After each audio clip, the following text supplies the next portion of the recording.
Donald Trump affirming he will speak as scheduled at a Bitcoin conference coming up later this month. That's after an assassination attempt over the weekend.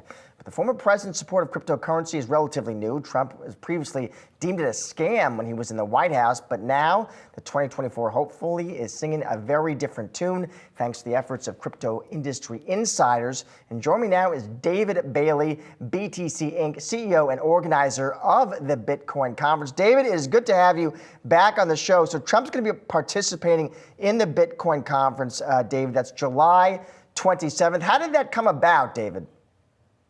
Well, first off, Josh, thank you for having me back on the show. And yeah, we're thrilled to have the president speaking in what is going to be a historic speech on Bitcoin policy and his agenda as of the new administration.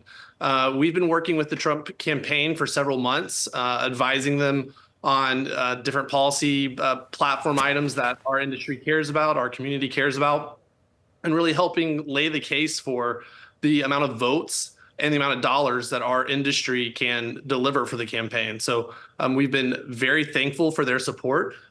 Donald Trump is a businessman first and foremost, and he sees a good opportunity. And Bitcoin is the greatest opportunity for this country. So we're very thankful to be partnered with him. And David, we know Trump wasn't always a fan of crypto. What changed there, David? Is it what you suggested there? Is it just, does it come down to dollars and votes? Yeah, I mean, I think for most people, they don't start as a fan of Bitcoin. Most people, when they hear about Bitcoin, they think it's a scam. That's how I got started in Bitcoin. That's how Michael Saylor got started in Bitcoin. In fact, Michael Saylor's first tweet on the topic is, once the government figures this out, they're going to shut this down. So I think, the biggest advocates of Bitcoin start as the biggest skeptics. And then, they go through a journey where they come to understand the technology better. They come to interact with it more. And eventually what seems like a scam at first eventually kind of hits home as fundamentally innovation that's transformative. And David, I know you're a fan of Trump.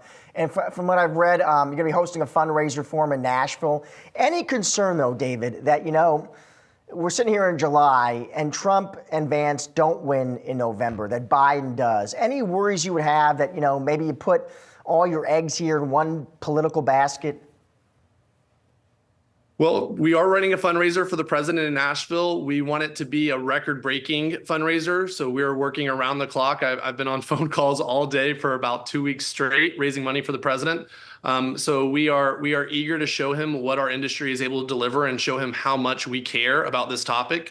Our industry considers ourselves single-issue voters, meaning that your policy on Bitcoin is what's going to determine how we show up to the ballot box. To your question about are we worried about putting all of our eggs in one basket? The way the Biden administration has treated the Bitcoin and crypto community has been horrendous. And what do you mean by that, David, when you say horrendous? They have had the SEC give awful guidance, jail or prosecute legitimate businessmen and entrepreneurs that are trying to build great technology businesses in the United States. They've suggested tax regimes for our industry that, if implemented, would devastate the American Bitcoin industry. They've targeted Bitcoin miners, claiming that they are fundamentally dangerous to the environment, when in fact Bitcoin miners are investing billions of dollars into America's infrastructure and energy infrastructure. The list goes on. And the president actually just vetoed a bill that would have given U.S. financial institutions the ability to custody digital assets on their balance sheet. And so, he's holding back our industry in the United States, and he's giving other nations a massive competitive advantage over the states. So just to play devil's advocate, could someone counter and give me your take on this? But at the end of the day, spot Bitcoin ETFs got the green light. Reportedly, you probably saw this, David. Spot Ether ETFs are on the way. What do you say to that? We had to sue the SEC and do a multi-year fight against the SEC to get there. The spot ETFs should have been approved 5 years ago. So, if there's one thing I would say I wish Trump had done differently in his last administration, he should have approved the spot ETFs.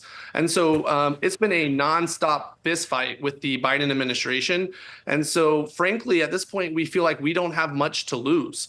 And what we hope is that by showing up for the Trump administration, and let me be clear, Bitcoin is bipartisan. Bitcoin is a technology, it's a tool. It does not have a political leaning or a prescribed political faction. But if you're going to come after our industry, then our industry is going to defend itself. And so what we hope is that by showing up big for the President Trump, by helping him win the White House, we're going to send a message to the Democratic Party that they're on the wrong side of this issue, and that it would be much more productive for them to work with our industry rather than to banish our industry. There are over 50 million Americans that own Bitcoin and other cryptocurrencies. That is a massive voter block. And there used to be an old political adage that people vote their pocketbook.